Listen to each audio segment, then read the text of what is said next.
Jen asks, is the following scenario possible? Could a hacker change the client software of Bitcoin Core so that it would accept fraudulent updates? Then everybody downloads the new update. Then the majority of honest miners, without knowing, become dishonest miners and propagate fraudulent transactions. Which is the real Bitcoin then? Is it the chain with more proof of work or the one without fraudulent transactions? Jan, this scenario is not possible. And the reason it's not possible is because of several safeguards that are in place. First of all, updates to Bitcoin Core software are not done automatically. You don't have the client downloading an update to itself, because that would provide a vector for someone to compromise all of the mining nodes and all of the network nodes in the network in one go, which is, of course, why there isn't an option like that. So miners have to manually download and update or upgrade their mining software and their node software when they decide they want to update it. Clearly, since miners are spending hundreds of thousands of dollars of electricity, or even millions of dollars of electricity mining, they're not going to just risk that with any old software that might produce invalid blocks and therefore cause them to lose all of this money. So there are incentives in place to make sure that miners are very careful about upgrading their software, because if they introduce a bug, they lose a lot of money, and they lose money every hour that they're mining with this buggy software, because all of their blocks will get invalidated by everybody else. So honest miners remain honest by carefully checking their software, and that means testing that software extensively before pushing it into the mining rigs. Effectively, software updates are not done in one step. They're done on test networks and then validated with some of the miners and then pushed gradually out to the infrastructure. And at the same time, the same thing happens for network nodes. So operators of network nodes, users, people running exchanges, people running merchant services, people running all of these other infrastructure services do not just willy-nilly upgrade the nodes whenever they decide, without validating those nodes and making sure that the software still operates correctly. So it has to go through a series of, and the upgrades don't happen simultaneously. The network at any point in time runs 5 or 6 different versions at least of the software. So at any moment in time right now, let's say my node is running version 0.17.2 of Bitcoin Core. There are going to be nodes out there running 17.1, 17.0. There's probably some nodes running v16. There might even be some nodes running v15, which is two versions behind, as well as other implementations of the Bitcoin software that are not Bitcoin Core. And all of these are following the same rules, which means that if one of them went astray, the rest of the network would reject those blocks and transactions and keep it in check, forking it off if necessary and disconnecting it from the network simply by rejecting its transactions and blocks. Because the ecosystem has some diversity of versions as well as diversity of clients, and because upgrades don't happen simultaneously in a coordinated fashion, but instead they roll out with every party that has economic incentives doing due diligence and testing, the scenario where someone can compromise this is impossible to pull off. That's not even counting the fact that all releases of the Bitcoin Core software are PGP signed by the maintainers. All of the Git commits are PGP signed.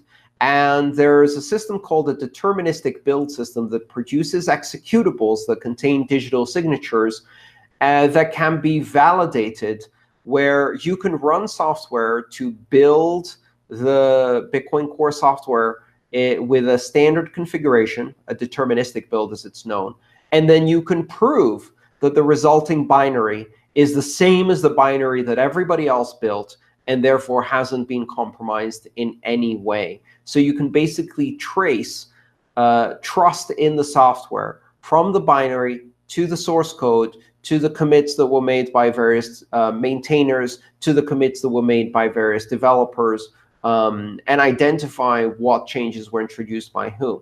So there's a lot of infrastructure to prevent this kind of compromise. Jen asks, are non-mining nodes validating transactions? If yes, what prevents them from validating fraudulent transactions? That's a great question, Jan. All nodes are validating transactions. All nodes are validating blocks. All transactions get validated by all nodes. A node does not propagate a transaction unless it validates it first, meaning that if you send a transaction into the network, the first node you give it to will validate it before forwarding it on to anybody else. The truth propagates, lies stop propagating. The first node to find a transaction that is invalid the moment they receive it and fail to validate it by the rules they're following, they will reject that and not propagate it. But here's the important trick.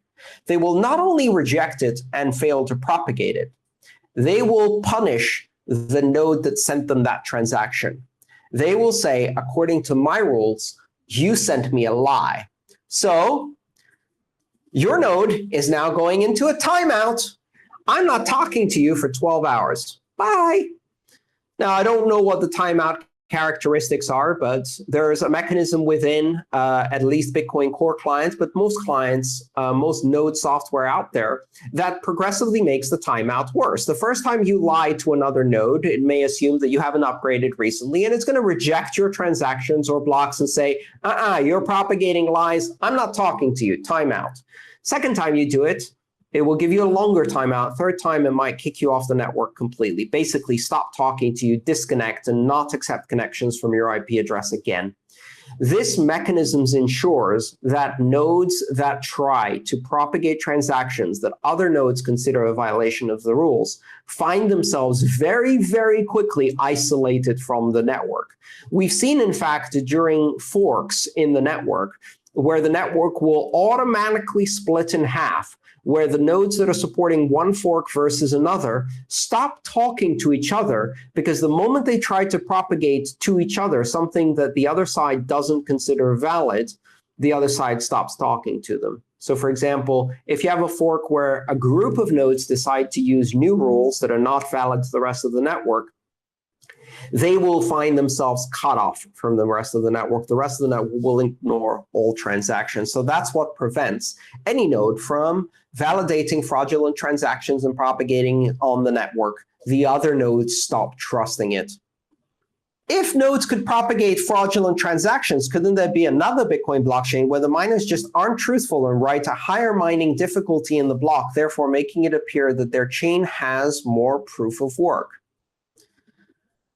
What I just said about how transactions propagate also applies to blocks. So those miners, when they try to propagate these blocks, which have a different set of difficulty than what is expected by the rest of the network, or they have fraudulent proof of work in them that is not validated, then every node they try to propagate this new block will not only validate it, fail to validate it, and reject that block, and therefore ignore it, but they will also penalize the node that sent them that block and say, you're a liar, timeout, which means that the miners trying to propagate these blocks out are held in check by the nodes that refuse to propagate those blocks further.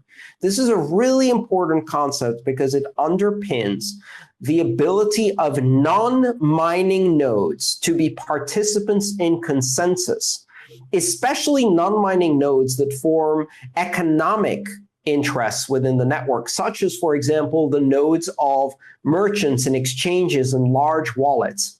Because if you can't propagate your blocks to these nodes, that also means you can't sell your coins on exchanges in order to pay for electricity. And therefore, even nodes that you have at home on your little machine, checking blocks and propagating them or refusing to propagate them has an impact on consensus. If all of those nodes decided that a block was not real, was not valid, and refused to propagate it, that miner would either have to try to propagate their blocks directly to the nodes of an exchange, or find an exchange that still believes them that this is a valid block. Otherwise, They mine the block, they spend the electricity, but nobody propagates it anywhere.